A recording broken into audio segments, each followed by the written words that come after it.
Começando do zero, TSE Unificado, eu estou revisando cada tópico do seu edital. A gente vai continuar a falar sobre a organização administrativa da União, administração pública direta e indireta. Na aula passada eu expliquei para vocês que compõem a administração pública indireta, a autarquia, fundações públicas e empresas públicas e sociedade de economia mista. Vamos entender? Antes de te explicar cada uma dessas entidades, eu quero falar com vocês sobre 4 características que são comuns a cada uma delas. Primeira, todas as entidades da administração pública têm personalidade jurídica própria. Ou seja, respondem pelos seus atos, têm autonomia, são titulares de direitos e obrigações.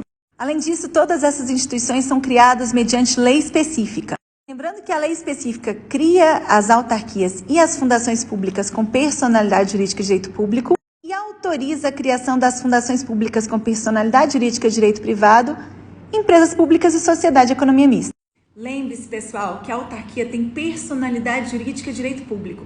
A fundação tem personalidade jurídica de direito público ou personalidade jurídica de direito privado. E as empresas estatais, empresa pública e sociedade de economia mista, têm personalidade jurídica de direito privado.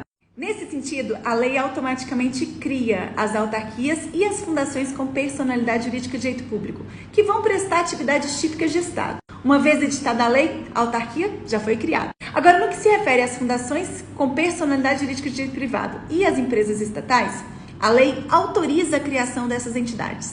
Como a lei somente autoriza a criação dessas entidades, é imprescindível um registro dos atos constitutivos no cartório de pessoas jurídicas, quando eu estiver falando de uma entidade que presta serviço público, ou na junta comercial, quando eu falo de uma estatal que explora atividade econômica. Lembrando que, em regra, quem explora a atividade econômica é o particular.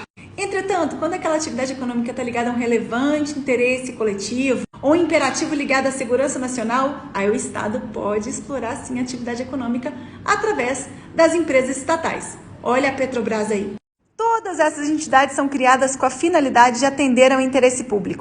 Atender ao interesse público, prof. Uma estatal não vai querer lucrar? Claro que uma empresa estatal pode e deve lucrar, mas ela não foi criada com esse intuito do lucro. E por fim, gente, todas as entidades da administração pública indireta estão condicionadas a um controle finalístico feito pela administração pública direta. Essas entidades, elas têm autonomia, elas têm patrimônio, elas têm personalidade jurídica própria.